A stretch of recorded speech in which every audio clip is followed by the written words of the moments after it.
शापित कोठी का रहस्य। आइए इस कहानी की शुरुआत करते हैं। हमारे इलाके में उस दौर में ऐसी पुरानी रियासतों को कोठी कहा जाता था। मैं काफी देर से अपनी धड़कनों को काबू में करते हुए उस कोठी के खस्ताहाल दरवाजे के सामने खड़ा था। चारों तरफ सन्नाटा ऐसा था कि खुद की सांसें भी शोर कर रही थीं। बाहर लगे नीम के पेड़ सूखकर ठूंठ बन चुके थे, घास पीली पड़ चुकी थी और दीवारें मानो किसी बीमारी से सड़ रही हों। छत की मुंडेर पर कुछ चीलें बैठी थीं, जिनकी तीखी आवाज कलेजा चीर रही थी। मैंने मन ही मन सोचा, क्या यही वो जगह है जिसका नक्शा मुझे दफ्तर से मिला है? क्या इसी वीराने में मुझे रहना होगा? हाथ में भारी बैग होने के कारण मेरी उंगलियां सुन्न पड़ रही थीं। मैंने बैग नीचे रखा और उस भारी लकड़ी के दरवाजे की सांकल को धीरे से हिलाया। सांकल की आवाज होते ही जैसे पूरी दुनिया ठहर गई। हवा का चलना बंद हो गया।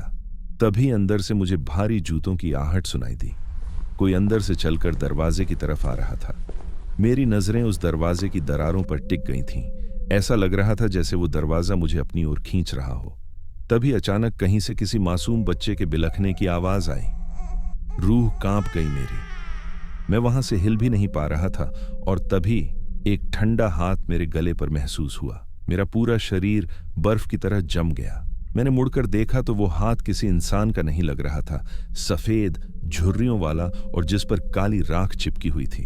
साहब, ओ साहब, कहां खो गए?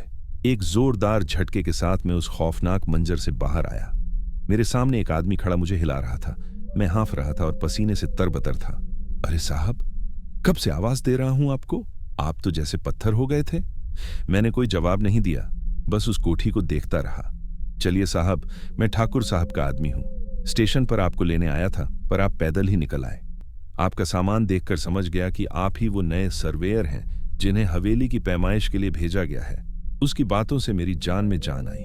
उसने मेरा बैग उठाया और कहा, अच्छा हुआ साहब आपने दरवाजा नहीं खोला, वरना अंदर जाने वाले को बाहर आने की जरूरत नहीं पड़ती।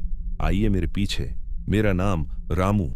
मैं चुपचाप उसके पीछे चलने लगा, पर मेरी गर्दन बार बार मुड़कर उसी कोठी की तरफ जा रही थी। हम कुछ टेढ़े मेढ़े रास्तों से होते हुए गांव के मुख्य हिस्से की तरफ बढ़ गए। रामू रास्ते भर गांव की बातें कर रहा था, पर अचानक वो रुका और मेरी आंखों में देखते हुए पूछा, साहब सच बताइए, क्या आपने उस कोठी की सांकल बजाई थी? मैं थोड़ा सकपकाया और कहा, शायद, मुझे ठीक से याद नहीं।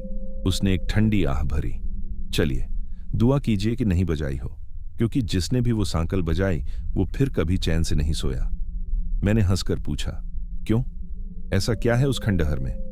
रामू ने फुसफुसाते हुए कहा, साहब लोग कहते हैं वहां खानदानी जेवर दफन है, ऐसे जेवर जिनकी कीमत करोड़ों में है, पर वो जेवर किसी के हाथ नहीं लगते।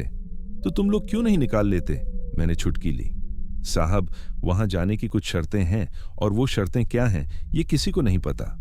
लोग कहते हैं अगर कोठी की एक ईंट भी हटाई गई तो वो खजाना मिट्टी बन जाएगा। और सबसे बड़ी बात, वहां उन लोगों का पहरा है जो सालों पहले उस आग में जल मरे थे। मैं उसकी बातों पर हंस दिया। भूत प्रेत बस कहानियों में अच्छे लगते हैं रामू। तभी अचानक एक बूढ़ा फटेहाल आदमी झाड़ियों से निकलकर मेरे सामने आ गया। वो पागलों की तरह नाचने लगा और चिल्लाया। वो मेरी तरफ झपटा, पर रामू ने उसे धक्का दे दिया। वो पागल आदमी हंसते हुए वहां से भाग गया। रामू बोला, इसकी बातों पर मत जाइए साहब, ये खजाने के चक्कर में अपना मानसिक संतुलन खो बैठा है। चलिए, ठाकुर साहब आपका इंतजार कर रहे होंगे। शाम को मैं ठाकुर विक्रम सिंह की हवेली पहुंचा।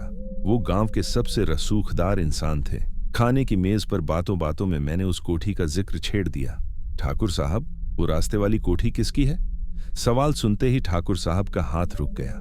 कमरे में सन्नाटा छा गया। उन्होंने गहरी नजरों से मुझे देखा, पर कुछ बोले नहीं।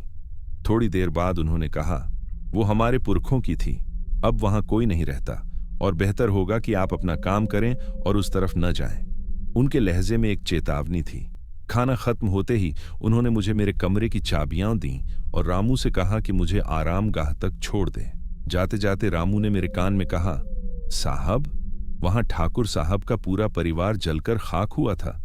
अगले कुछ दिन मैं दफ्तर के काम में व्यस्त रहा, पर वो पागल बिंदा मुझे अक्सर खिड़की के बाहर खड़ा मिलता। एक रात जब मैं गहरी नींद में था, मुझे लगा कि कोई बच्चा मेरे सीने पर बैठा है। मेरी आंखें खुलीं तो मैं अपने कमरे में नहीं बल्कि उसी पुरानी कोठी के सामने खड़ा था। अंधेरा घना था। दरवाजा अपने आप एक भयानक आवाज के साथ खुल गया। अंदर हजारों मोमबत्तियां जल रही थीं। मैं जैसे किसी सम्मोहन में अंदर चला गया। तभी पीछे से एक आवाज आई, पीछे मत देखना, अगर देखा तो राख हो जाओगे, तुमने पहली शर्त पूरी कर दी है। वो आवाज इतनी डरावनी थी कि मेरा खून जम गया। कौन सी शर्त? मैंने कांपते हुए पूछा। सांकल बजाने की। अब दूसरी शर्त पूरी करो और ये खजाना तुम्हारा होगा। तभी मुझे अपने कंधे पर वहीं जला हुआ हाथ महसूस हुआ। मैं चीखते हुए नींद से जागा। कमरे में सन्नाटा था, पर खिड़की के बाहर बिंदा खड़ा मुस्कुरा रहा था। अगले दिन बिंदा गायब था। 2 दिन बाद खबर मिली कि उसकी लाश उसी कोठी के बाहर मिली है। रामू ने मुझे बताया कि बिंदा ने मरते वक्त एक फटा हुआ कागज छोड़ा था जिस पर मेरा नाम लिखा था। मैंने वो कागज पढ़ा। उसमें कोठी के अंदर जाने की शर्तें लिखी थीं। 1. सांकल एक बार बजाना। 2. अंदर जाकर कोई भी आवाज आए, अपनी आंखें तब तक मत खोलना जब तक तुम्हारी अंतरात्मा न कहे। कागज के अंत में लिखा था। उस रात मैं खुद को रोक नहीं पाया। मैं टॉर्च और एक कुल्हाड़ी लेकर कोठी पहुंचा। मैंने वही किया जो कागज पर लिखा था। सांकल बजाई, आहट सुनी, फिर 2 बार सांकल बजाकर आंखें मूंद लीं। दरवाजा खुला। अंदर का तापमान एकदम गिर गया। मुझे लगा जैसे सैकड़ों लोग मेरे पास से गुजर रहे हैं। कोई मेरे कान में चिल्लाया, कोई रोया, किसी ने मेरा हाथ खींचने की कोशिश की, पर मैंने आंखें नहीं खोली। अंत में मुझे एक मधुर सी खुशबू आई, जैसे चंदन और गुलाब की महक। मेरी अंतरात्मा ने कहा, खोल दो आंखें। सामने एक छोटा सा लकड़ी का संदूक था। मैंने उसे खोला तो अंदर कोई जेवर नहीं, बल्कि एक नन्हे बच्चे की हड्डियों का ढांचा और एक पुराने जमाने का खिलौना था।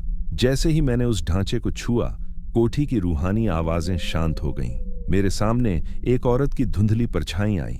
उसने वो खिलौना लिया और मुस्कुराते हुए गायब हो गई। अगली सुबह ठाकुर साहब ने मुझे असल कहानी सुनाई।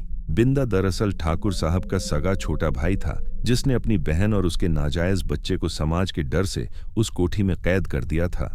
एक रात गलती से वहां आग लग गई और सब खत्म हो गया। बिंदा उस पछतावे में पागल हो गया था और सालों से किसी ऐसे इंसान की तलाश में था जो बिना लालच के उस बच्चे की अस्थियों को वहां से निकाल सके।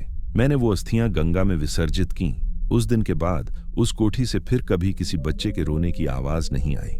तो दोस्तों, कैसी लगी आपको ये कहानी? खजाना हमेशा सोना चांदी नहीं होता।